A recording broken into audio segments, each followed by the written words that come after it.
This is a model of Glastonbury Abbey as it had been in medieval time. The cathedral was destroyed during the English Reformation.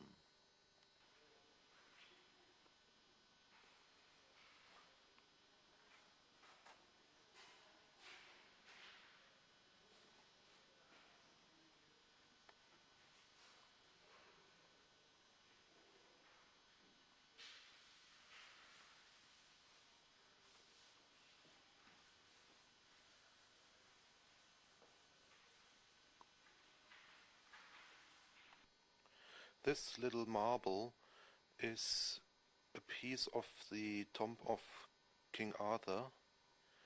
It's believed that this fragment of an arm bearing chainmail from the effigy of a knight, this piece of 13th century carving was found during excavation of the area around the high altar. The archaeologist Bly Bond speculated that it could be a part of the black marble tomb that was built for King Arthur. So this is the discovery of King Arthur's tomb, an impression of 1607.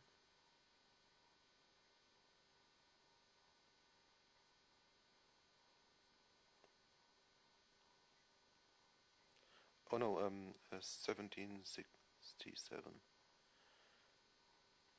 And here we have a picture of King Arthur's tomb from the 15th century, before the destruction of the tomb.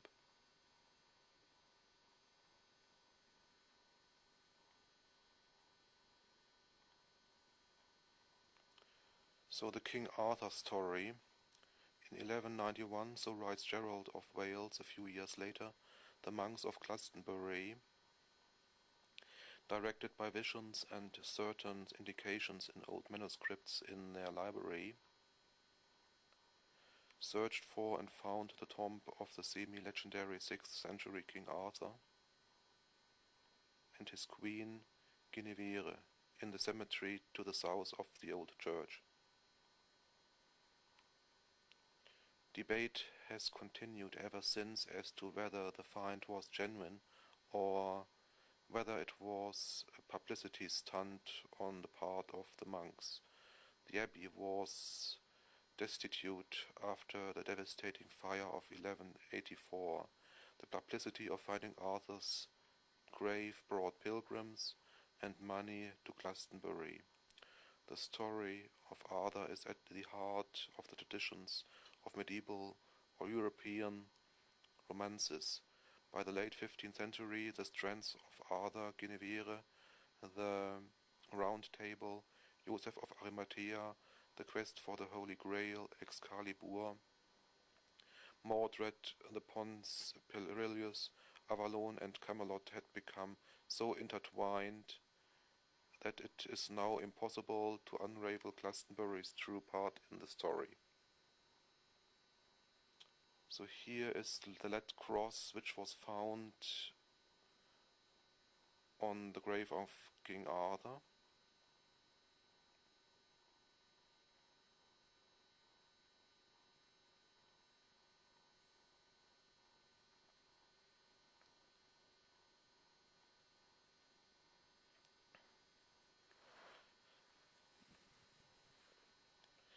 It says,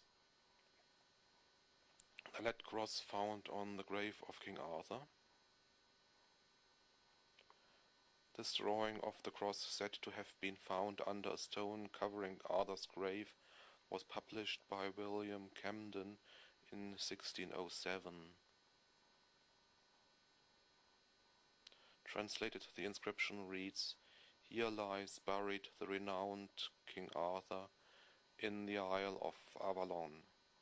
The cross has since been lost."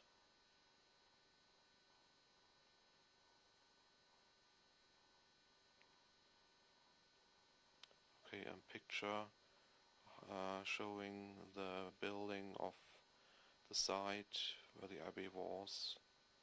The king is directing and clerics are supervising, and there are of course so many of the saints associated with Glastonbury take the abbey's history back to the earliest days of Christianity. Few of the claims can be substantiated by modern historical methods or supported by archaeological excavation. The traditions as they have come down to us are a mixture of fancy, entrepreneurial skill, spiritual truth and historical fact. For this reason they cannot be dismissed. They are an integral part of the abbey's history and the deep attraction of the site. Okay, this is St. Patrick's Chapel to the left. The bush there is said to be descendant of a bush which was brought originally by the missionaries from the Holy Land. So it is. So now we are looking around the estate where the abbey was. The ruins of the abbey are now behind the trees, and now we see the so-called Lady Chapel, the oldest part of the site. It is the oldest church made of stone in England, based on the foundations of the church that was built by the earliest missionaries when they settled on this ground. That was at the beginning of the 3rd century, approximately. So ruins to the left. So the museum is to the right, and now we walk to the edge from where we have a good view back to the Lady Chapel.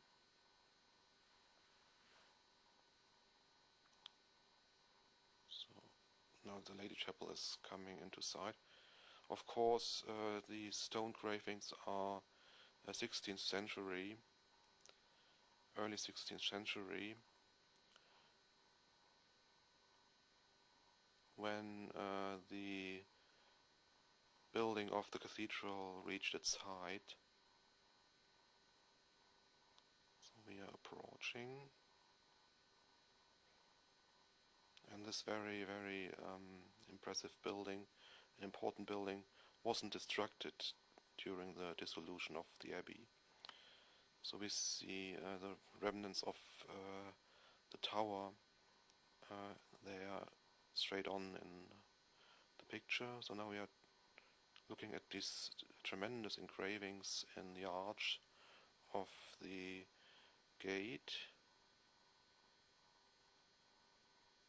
It's very beautifully made for people to visit today. We enter,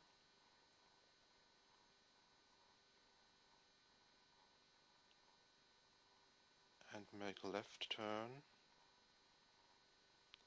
So down in the bottom, that's the cellar, that's the very old chapel, said the chapel of Joseph of Arimathea, with an altar. That's really early 3rd century. So the very early missionaries for Christianity in England had this site, and probably the legend of that Joseph of Arimathea arrived here simply tells us that very early Roman missionaries have actually worked and have been here. So this legend simply translates that historical fact, and therefore shouldn't be dismissed. So a look towards the kitchen of the monastery behind the tree, the only surviving building.